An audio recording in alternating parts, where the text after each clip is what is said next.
गिबियावनो जोंनि मानगोनां बिटिआरनि चिफ प्रमद बर' बिथांनिसिम आंनि गोसो गोरबोनिफ्राय जोबोद गाहाम हामलायनाय होदों जे बिथांनि साननाय आरो मावनाया दिनैहाय नैबे ओनसोलखौ लानानै बायजो मुलुगनि सुबुंफ्रा थांनाय माखासे जिथायाव बेयाव जोबोद मोनसे डिस्टार्बेन्स एरिया होननानै बेयाव हाथियारनि माखासे गोहोम दं होननानै गोबाङानो फैनो नागिराखैमोन। गोबाङानो नैबे ओनसोलखौ लानानै जोबोद मोनसे बांसावनाय जे बे ओनसोलाव थांजाया, बे ओनसोलाव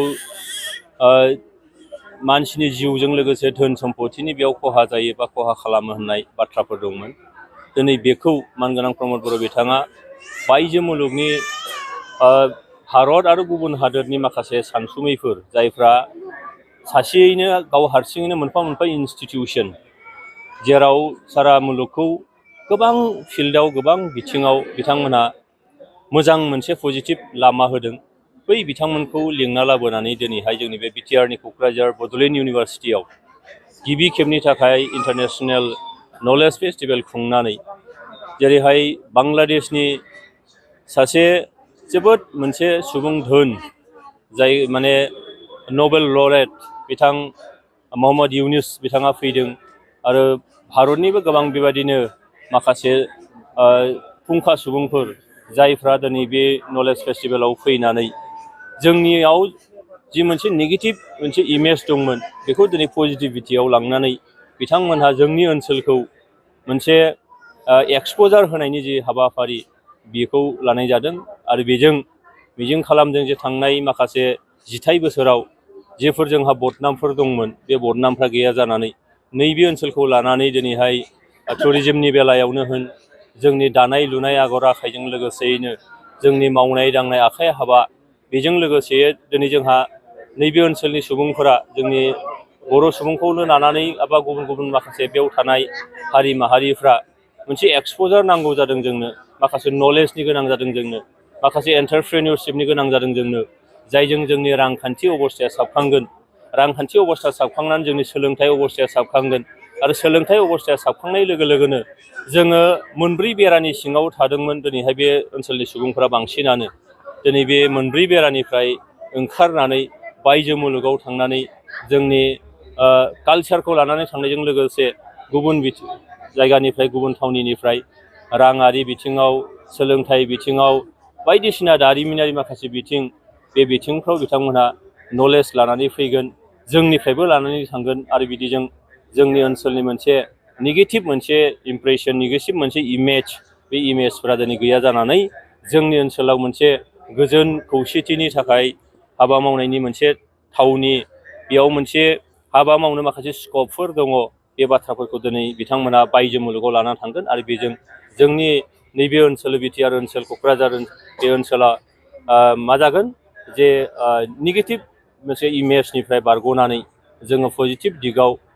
बायजो मुलुगनि सुबुंफोरखौ जोङो हांख्राय हरनानै बे ओनसोलाव जौगानायनि लामाखौ निस्सय स्रां खालामगोन होननानै आंहा फोथायनाय दं। गुबुन गुबुन बिथिङाव फरायसाफोरखौ गोबां माने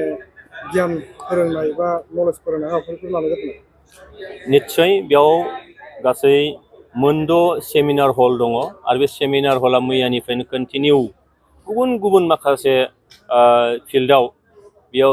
हाबा मावनो थाखाय माने सेमिनार जाबाय थादों आरो बेजों जोंनि नैबे ओनसोलनि जायफ्रा दिनैहाय गावखौनो सासे सुबुं महरै गायसननो थाखाय नाजादों, बैबायदि दिनै सेल्फ हेल्प ग्रुपनिफ्राय लानानै माखासे NGOsफोर, माखासे बेबायदि ग्रुपफ्रा आवगायबोनानै गावखौनो सेल्फ रिलायेन्स खालामनायनि थाखाय मोनसे सिमां नुदों, बिथांमोनहा निस्सय मुलाम्फा जागोन आरो बेजों जोंनि ओनसोलनि राङारि बिथिंनिफ्राय लानानै सोलोंथाइ बिथिं गासिबो बिथिङाव साबखांनाय फैगोन। आरो बे सेमिनाराव बिसेसकै माने इउनिभार्सिटिनि स्टुडेन्टफोर, कलेजनि स्टुडेन्टफोर, जोंनि स्कलारफोर, जायफ्रा रिसार्च स्कलारफोर दङ,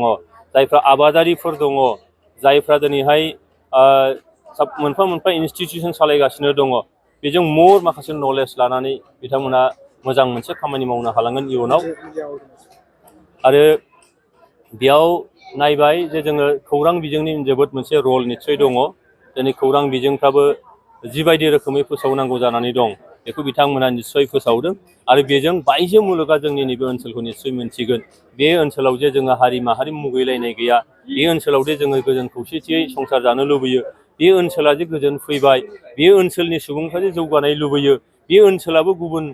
जौगानाय हादोर माने जायगाफोरबायदि जौगानाय थावनिफोरबायदि एखे आगानैनो आगानै आगान मिलायनानै दावगालांनो लुबैयो बे जिनिसखौ दिनै मिडियानि गेजेरजों फोसावदों आरो बेजों निस्सय फैबाय थानाय समाव जों मोनथिस'वा जासे माखासे जोबोद मोजां मोनसे जोंहा मुलाम्फा जागोन होननानै आं फोथायनाय दं। नाथाय सार बेराफारसेथिं ओइस एग्जाम आरो मेट्रिक एग्जामा जानो खाथियावनोसै आरो ओइस एग्जामा जागासिनो दं दा बेवहाय नैबे फेस्टिभेलखौ खुंनायनि बेलायाव साथ्र'फोरनियाव माने गोबां गोहोम खोख्लैबाय होननानै खायसे मानसिफ्रा बुंगासिनो दङ दा बिनि सायाव नाय जे जोङो नैबे फेस्टिभेल खुंनाय बे फेस्टिभेला गोबां माखासे पजिटिभिटि बेयाव दङ बेजों गोबां माखासे दिनैनि नङा गाबोन समफोर फैबाय थानाय समनि थाखाय फैबाय थानाय डिकेड्सनि थाखाय सिन्था खालामदों दा बेजों ससाइटियाव बे जागोन दा बेयाव जों नुदों जे टाउन सोहोराव जायफ्रा फरायो बा टाउन सोहोराव जायफ्रा दङ बिथांमोननि थासारि बे थासारियावबो बिथांमोना जेरै फरायनानै गेदेर गोलाव जादों गावखौ गायसननो हादों दा दिनैहाय बे जिनिसखौ नायनांगौ दङ जे थारैनो नैबे मेलानि गेजेरजों बै जायफ्रा बुंदों जायफ्रा बे बाथ्राखौ लाबोदों